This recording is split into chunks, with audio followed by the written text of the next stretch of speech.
नमस्कार साथियों, आज के इस वीडियो में हम कक्षा 12th विषय बायोलॉजी का चैप्टर नंबर 7 मानव स्वास्थ्य और रोग अर्थात ह्यूमन हेल्थ एंड डिसीज के इम्पोर्टेंट क्वेश्चंस प्लस पीवाईक्यू को हल करने वाले हैं।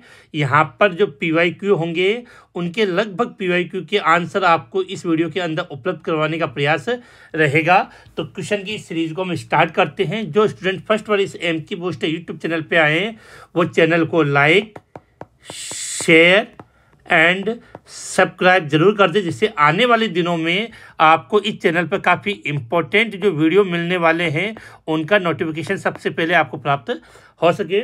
तो सीरीज को हम शुरुआत करते हैं। आपकी स्क्रीन के सामने राजस्थान बोर्ड 2011 के अंदर जो क्वेश्चन पूछा गया था वो आपकी स्क्रीन के सामने आ चुका है, जिसमें हम सबसे पहले बात करते हैं राजस्थान बोर्ड 2011। पहला क्वेश्चन है, इंटरफेरोन हमारी कैसे रक्षा करता है। तो पहले तो बात आपके माइंड में क्लियर होनी चाहिए कि ये इंटरफेरोन क्या होता है।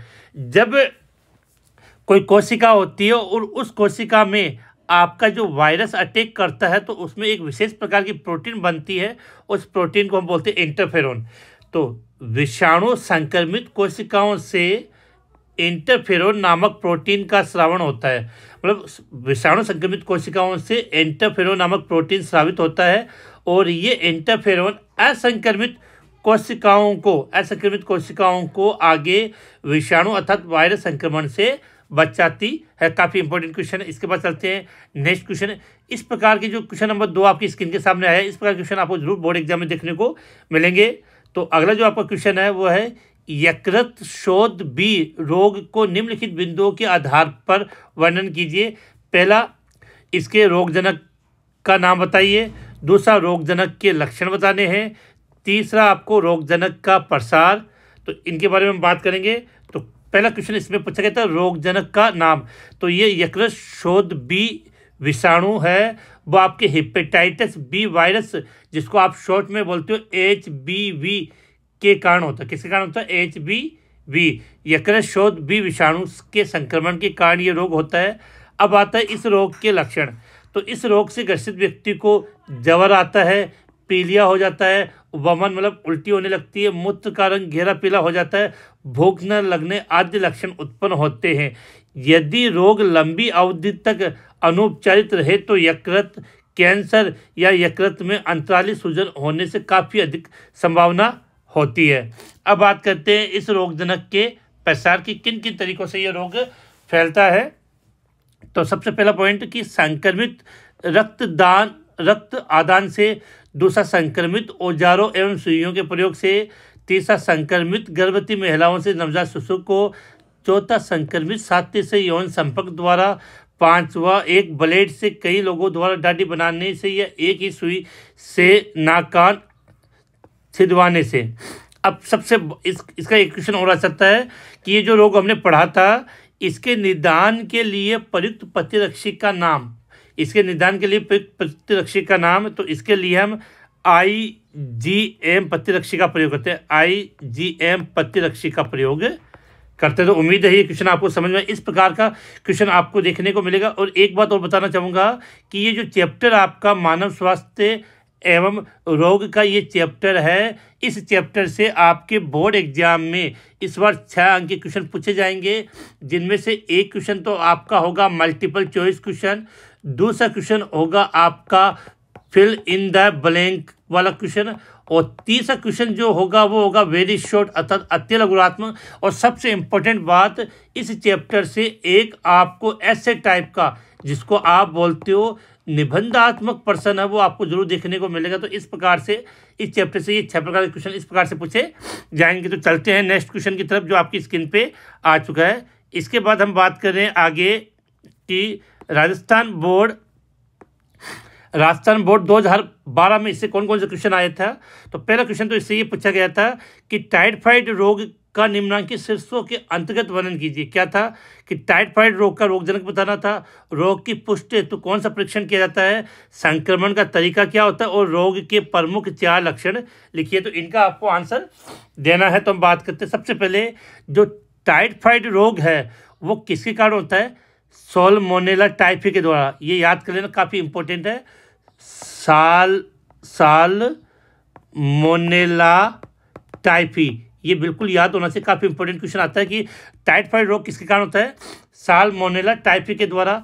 इस रोग की पुष्टि हेतु कौन सा परीक्षण किया जाता है, तो सबको याद है विडाल परीक्षण।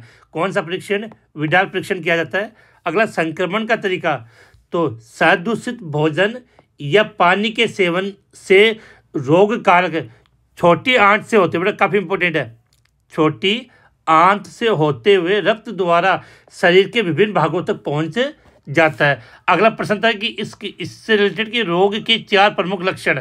तो पहला लक्षण कि लगातार तेज बुखार होता है। दूसरा, पेट दर्द, भूख न लगना, कब्ज हो जाती है। तीसरा, सिर दर्द व कमजोरी हो जाती है। चौथा, गंभीर अवस्था में आंतों में छेद बन जाते हैं। इसके बाद इससे जो अगला क्वेश्चन जो आपसे पूछा गया था इसी कि इसके अंदर आपको प्रतिरक्षी अणु की संरचना का चित्र बनाना था, तो वो आप बना सकते हो। इसके बाद बेटा चलते हैं अगला नेक्स्ट क्वेश्चन, जो एड्स से रिलेटेड क्वेश्चन आया था। तो क्वेश्चन क्या था उसकी हम बात करते हैं यहाँ पे कि एड्स रोग का निम्नलिखित शिशु के अंतर्गत आपको आंसर देना था। पहला क्वेश्चन था कि जो एड्स जो रोग है, रोगजनक का नाम बताना है। रोग की पुष्टि है तो कौन कौन से परीक्षण किए जाते हैं। तीसरा था रोग के प्रमुख 4 लक्षण बताइए। तो हम बात करते हैं, पहली बात रोगजनक का, ये जो एड्स होता है वो HIV वायरस के द्वारा होता है। अब आपसे एग्जाम में HIV वायरस की फुल फॉर्म पूछी जा सकती है, human immuno deficiency virus. Human immuno deficiency virus. आपसे एक क्वेश्चन है कि जो एड्स है, एड्स की फुल फॉर्म क्या होती है, वो आप कमेंट्स में बताइए जल्दी से।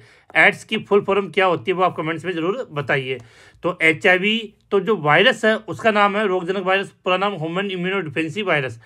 रोगजनक की पुष्टि है तो इसके लिए निम्न परीक्षण किया जाता है। एक परीक्षण तो आता है बेटा आपका एलिसा। क्वेश्चन आ सकता है कि एलिसा का पूरा नाम क्या होता है। दूसरा होता है वेस्टर्न ब्लॉट टेस्ट और तीसरा लाल परीक्षण। तो सबसे विश्वसनीय तो कौन सा होता है, वेस्टर्न ब्लॉट टेस्ट होता है। यहाँ बात करते हैं एलिसा, तो एंजाइम लिंक इम्यूनो सार्बेंट ऐसे। इसमें एड्स किट का उपयोग किया जाता है जो HIV प्रतिजन से युक्त होता है। अब इस रोग के 4 मुख्य लक्षण, एड्स में बार बार बुखार आता है, वजन में तेजी से कमी आती है, लंबे समय तक खांसी होती है और लसीका गांठों का फूलना। तो ये इसके, अब अगला क्वेश्चन है इसके रोकथाम व बचाव के 4 उपाय। तो इससे अगला क्वेश्चन पूछा गया था रोकथाम एवं बचाव के 4 उपाय लिखे। तो सबसे पहला है कि बचाव ही उपचार है। अगर आप इस रोग से बच जाते हो तो वो ही सबसे बड़ा उपचार आपका। दूसरा, ये रोग अनजाने में न फैलकर एक पूर्ण चेतन व्यवहार में फैलता है। कुछ मामलों में सही निगरानी नहीं होने से ये फैल सकता है कि संक्रमित रक्त के आदान से, संक्रमित माँ के गर्भ से, शिशु से, असुरक्षित यौन संबंध से। इसके पश्चात इससे ये क्वेश्चन भी बेटा बार बार रिपीट होता है, पक्ष विषाणु की प्रतिकृति बनाइए। मतलब पक्ष विषाणु की प्रतिकृति का नामांकित चित्र बना के आपको समझाना है। इसके बाद बेटा चलते हैं अब नेक्स्ट क्वेश्चन में, जो क्वेश्चन काफी बार पूछा जाता है आपसे कि ओपिओइड्स ड्रग, क्या लिखा है, ओपिओइड्स ड्रग का नामांकित शीर्षकों के अंतर्गत वर्णन कीजिए। एक तो इस पादप का वैज्ञानिक नाम, बनाने की प्रक्रिया, सेवन का तरीका और पादप का चित्र। तो यहाँ से क्लियर होना चाहिए कि जो पादप का वैज्ञानिक नाम की बात करें तो पेपेवर सोमेनिफेरम अफीम। तो क्लियर होना चाहिए कि आप जिसकी हम बात कर रहे हैं अफीम का वैज्ञानिक नाम क्या होता है, पेपेवर सोमेनिफेरम। बाकी ये क्वेश्चन आप किताब से कर सकते हो। इसके बाद देखो अगला सेम क्वेश्चन इसी प्रकार से वापस से ये रिपीट हो गया है कि राजस्थान बोर्ड 2013 के अंदर क्वेश्चन पूछा गया था कि प्रश्न क्या था कि अफीम पादप का वैज्ञानिक नाम लिखिए, इस पादप का चित्र बनाइए और इसका आर्थिक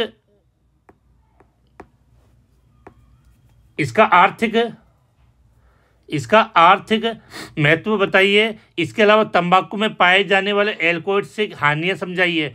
तो सबसे बाकी पॉइंट तो आप कर लोगे, बस इतना आपको बिल्कुल माइंड में क्लियर होना चाहिए।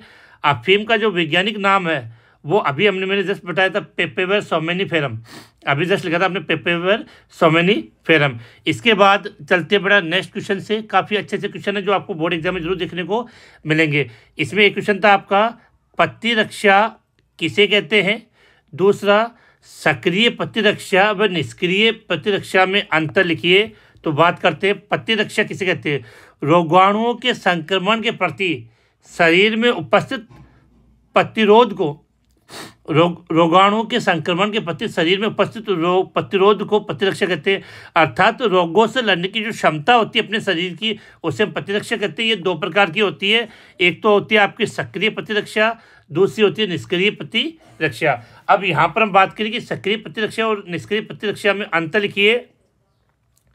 तो जो सक्रिय प्रतिरक्षा होती है, ये प्रतिरक्षा व्यक्ति में संक्रमण या टीके द्वारा स्वयं उत्पन्न होती है, और निष्क्रिय प्रतिरक्षा होती है प्रतिरक्षा में पहले से बने हुए प्रतिक्रियाओं का उपयोग किया जाता है। सक्रिय प्रतिरक्षा वो धीमी गति से होती है, जबकि निष्क्रिय प्रतिरक्षा तीव्र गति से होती है। सक्रिय प्रतिरक्षा होती है ये स्मृति युक्त होती है, जबकि निष्क्रिय प्रतिरक्षा होती है ये स्मृति विहीन होती है। इसके अलावा इससे जो क्वेश्चन आपसे पूछे गए थे वो आपके सामने है कि निष्क्रिय प्रतिरक्षा को समझाइए, और मच्छर परपोषी में प्लाज्मोडियम के जीवन चक्र की अवस्थाओं का नामांकित चित्र बनाए। तो बड़ा क्वेश्चन है, ये आप अपने आप कर सकते हो। इसके बाद बेटा चलते हैं हम नेक्स्ट क्वेश्चन पे।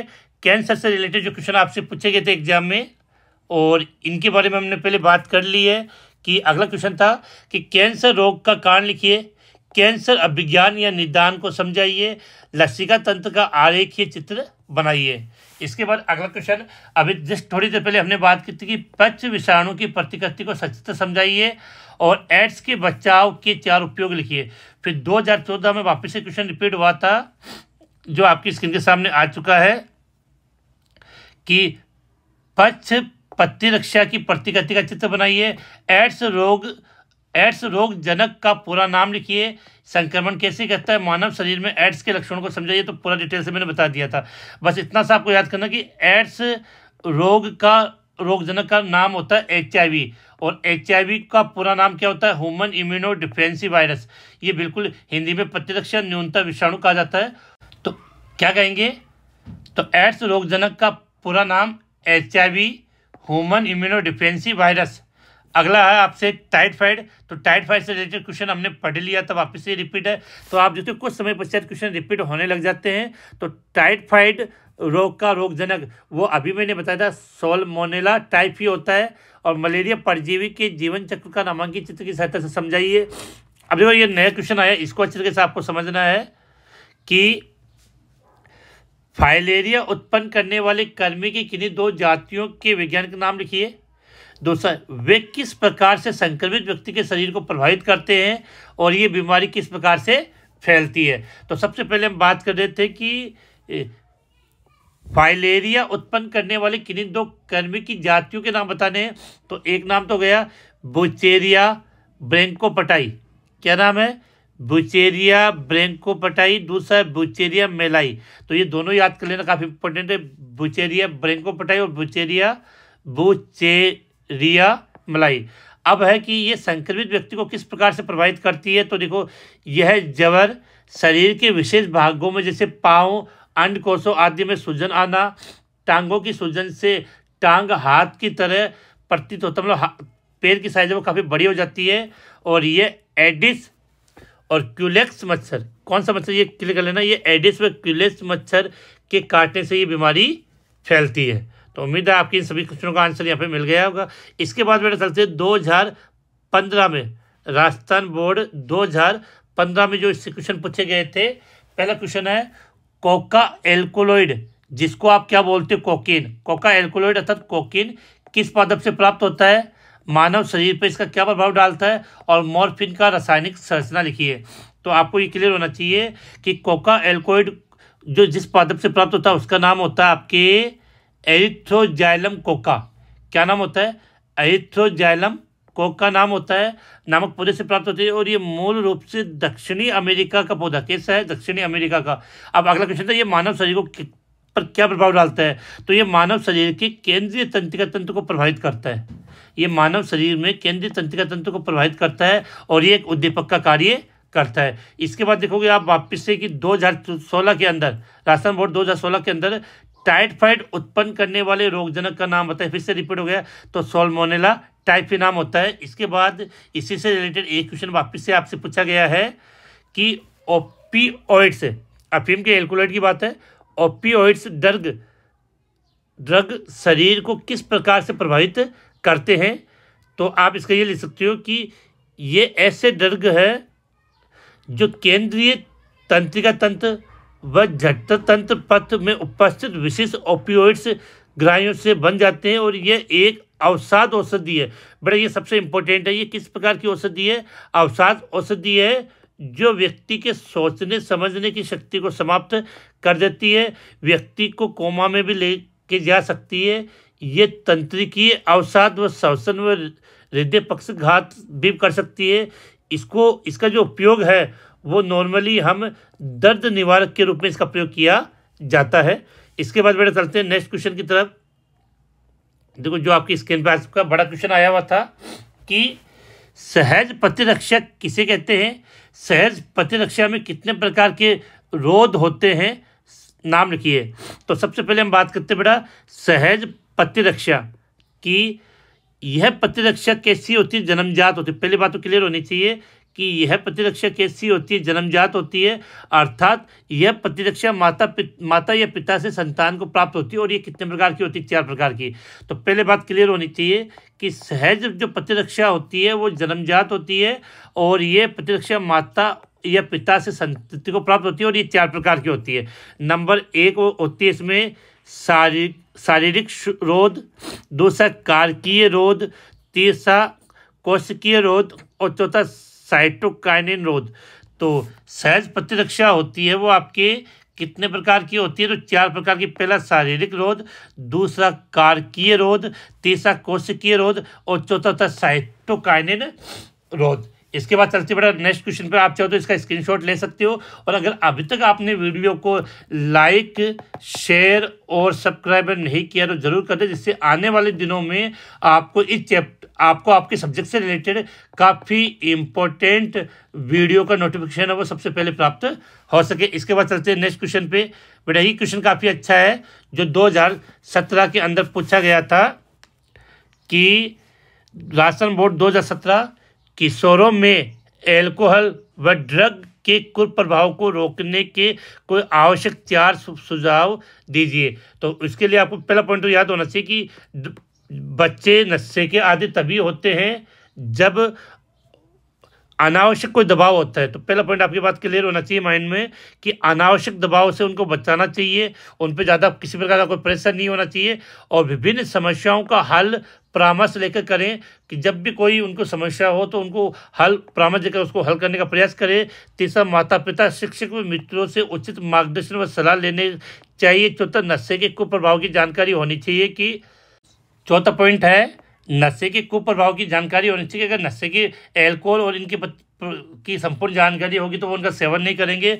अगला व्यावसायिक व चिकित्सा सहायता द्वारा नशे से मुक्ति दिलानी चाहिए।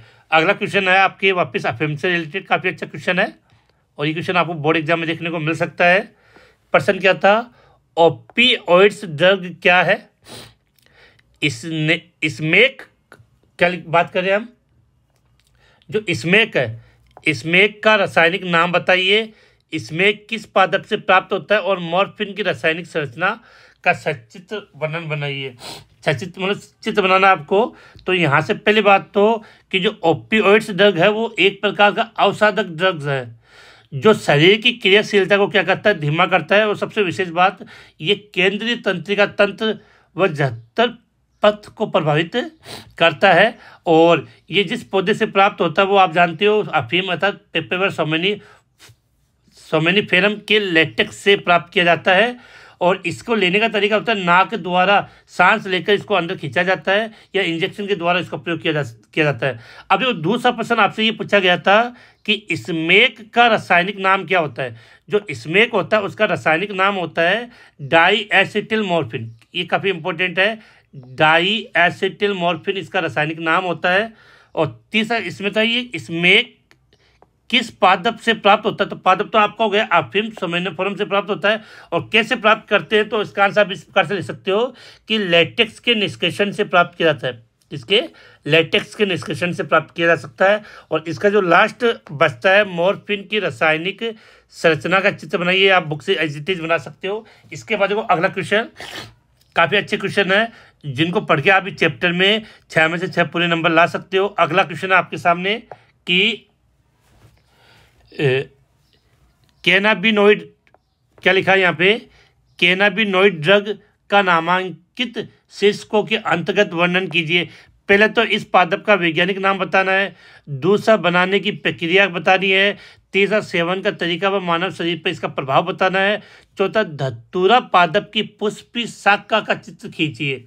तो सबसे पहले बात आपके माइंड में ये क्लियर हो जानी चाहिए कि जो कैनाबिनोइड ड्रग होता है वो भांग, आपने भांग नाम सुना होगा, उसी पौधे से प्राप्त की जाती है। और इसका जो वैज्ञानिक नाम होता है वो कैनेबिस सैटाइवा, क्या नाम होता है? कैनेबिस सैटाइवा नाम होता है। तो काफ़ी इंपॉर्टेंट है, कैनेबिस सैटाइवा अर्थात भांग से कौन सा ड्रग प्राप्त किया जाता है? तो कैनाबिनोइड ड्रग प्राप्त किया जाता है। अब आगे इसको बनाने की प्रक्रिया, तो बाकी आप सभी इसके बारे में डिटेल से जानते हो कि बनाने की प्रक्रिया की जब हम बात करें तो वो आप जानते हो कि भांग के पुष्प के शीर्ष, पत्तियों, छाल, रेजिन से प्राप्त किया जाता है। भांग के पौधे से गांजा, हशीश, चरस आदि को बनाया जाता है। और सेवन का तरीका व मानव शरीर पर प्रभाव, तो आप सभी जानते हो कि धूम्रपान या मुंह द्वारा चबाकर शरीर के अंदर लिया जाता है, हृदय वाहिका तंत्र को प्रभावित करता है, हमारे मस्तिष्क में उपस्थित कैनाबिनोइड्स ग्राहियों से पारस्परिक क्रिया करता है और कुछ खिलाड़ियों द्वारा इसका उपयोग भी किया जाता है। इसके बाद बेटा चलते हैं 2018 में से जो क्वेश्चन पूछा गया था उसके बारे में। काफ़ी क्वेश्चन जो रिपीट हो गए वो मैंने वापस से यहाँ पे लिया नहीं है कि प्रतिजन प्रतिरक्षा पारस्परिक क्रिया के सिद्धांत पर आधारित परीक्षण का नाम बताइए। तो ये परीक्षण कौन सा होता है? आपका एलिसा। क्लियर होना चाहिए एलिसा। और एलिसा की फुल फॉर्म क्या है वो मैंने अभी बात कर ली थी। अगला क्वेश्चन है आपके सामने, वह प्रतिरक्षा क्या कहलाती है जिसमें शरीर की रक्षा के लिए बनाए गए प्रतिरक्षी सीधे ही शरीर को दिए जाते हैं? तो उस प्रतिरक्षा को हम कहते हैं निष्क्रिय प्रतिरक्षा। निष्क्रिय प्रतिरक्षा। अगला क्वेश्चन है, एंट अमीबा हिस्टोलिटिका नामक प्रोटोजोआ द्वारा उत्पन्न रोग का नाम बताइए। तो इसके द्वारा जो उत्पन्न रोग होते हैं उसको बोलते हैं अब अमीबिये पैचिस। क्या कहा जाता है? अमीबिये पैचिस कहा जाता है। इसके बाद बेटा अगला क्वेश्चन जो आपकी स्क्रीन के सामने आ चुका है, छोटे छोटे क्वेश्चन है, आपको याद होने चाहिए। अगला क्वेश्चन आपसे, जीवाणु जनित 2 रोगों के नाम व उनके कारकों के नाम लिखिए। तो इसमें 2 रोग है, एक तो आपका टाइफाइड हो गया, दूसरा न्यूमोनिया। अब ये किससे होता है वो आपको याद होना चाहिए। टाइफाइड के लिए तो बार बार रिपीट हो गया, सॉल्मोनेला टाइफी। और न्यूमोनिया जो रोग होता है वो स्ट्रेप्टोकोकस न्यूमोनिया द्वारा होता है। अगला क्वेश्चन है कि किस रोग के 2020 में जो क्वेश्चन पूछा गया था, किस रोग के बचाव के लिए TAB का टीका लगाया जाता है? तो बिल्कुल क्लियर होना चाहिए, टाइफाइड रोग के बचाव के लिए TAB का टीका लगाया जाता है। अब आप में से जिन बच्चों को इसकी पूरी फुल फॉर्म आती है वो आप कमेंट्स में बता सकते हो। किसमें? कमेंट्स में बता सकते हो। तो ये बात क्लियर होनी चाहिए कि किस रोग के बचाव के लिए TAB का टीका लगाया जाता है, तो क्लियर होना चाहिए टाइफाइड। अगला प्रश्न आपके कि टिटनस रोग के रोग कारक का नाम क्या है? इस रोग का एक लक्षण और एक बचाव का उपाय बताइए। तो सीधी सी बात है कि जो टिटनस रोग है वो आपको क्लोस्ट्रीडियम टिटेनस के द्वारा होता है। किसके द्वारा? क्लोस्ट्रीडियम टिटेनी के द्वारा ये रोग होता है। अब इसका लक्षण क्या होता है कि शरीर की जो कंकाल पेशियां होती है वो संकुचित होने लगती है। शरीर की कंकाल पेशियां संकुचित होने लगती है और बचाव के लिए एंटी टिटनस सीरम का प्रयोग किया जाता है। बचाव के लिए एंटी टिटनस सीरम का टीका लगाया जाता है। इसके बाद अगला क्वेश्चन है आपसे, जो बड़े क्वेश्चन है उसको आप सीधा कर सकते हो, बाकी छोटे क्वेश्चन मैंने बता दिए कि उपार्जित प्रतिरक्षा किसे कहते हैं, इसके प्रकार बताइए। तो ये बुक से आप इजीली कर पाओगे। और इसके बाद अगले क्वेश्चन की हम बात करें जो है राजस्थान बोर्ड 2023 में आया था इस बार, लसिकाब अंग का उदाहरण है। तो थाइमस, यकृत, अग्राशय और आमाशय। तो इसका राइट आंसर आपका क्या हो जाएगा? इसका जो राइट आंसर है वो थाइमस हो जाएगा। क्या हो जाएगा? थाइमस। लसिकाव अंग का उदाहरण थाइमस। अगला है, प्रश्न था आपके सामने कि अमीबायोसिस रोग के रोगकारक जीव लक्षणों फैलने के साधनों को नामांकित कीजिए। तो आपके यहाँ माइंड में एक बात क्लियर होनी चाहिए कि रोगकारक तो वही एंट अमीबा हिस्टोलिका इसका रोगकारक होता है। लक्षण की बात करें तो पेट दर्द, दस्त के साथ रक्त आना, श्लेष्मा का आना, हल्का पेचिश, ये इसके लक्षण है। अब देखो इसका वाक है, वाक सबसे इंपॉर्टेंट याद करना। इसका वाक क्या होता है? घरेलू मक्खी अमीबिया। ये जो रोग है वो किसी घरेलू मक्खी के कारण होता है। और स्रोत की बात करें, संक्रमित व्यक्ति से मल के सदूषित पेयजल व खाद्य सामग्री से ये रोग फैलता है। तो उम्मीद है आज के इस वीडियो के अंदर हमने जो आपका जो चैप्टर नंबर आपका जो 7 था, मानव स्वास्थ्य एवं रोग, मानव स्वास्थ्य व रोग के जो इम्पोर्टेंट क्वेश्चन प्लस PYQ वो भी सॉल्व सहित आपको बता दिए गए। इसके बाद आपका जो नेक्स्ट चैप्टर होता है मानव कल्याण में सूक्ष्म जीव, जो चैप्टर नंबर 8 है, जल्द ही उसका वीडियो अपलोड कर दिया जाएगा। तो जो स्टूडेंट फर्स्ट वाले चैनल पे आए वो चैनल को लाइक, शेयर और सब्सक्राइब करना ना भूलें, जिससे आने वाले दिनों में आपको आपके सब्जेक्ट से रिलेटेड काफ़ी महत्वपूर्ण वीडियो का नोटिफिकेशन सबसे पहले प्राप्त हो सके।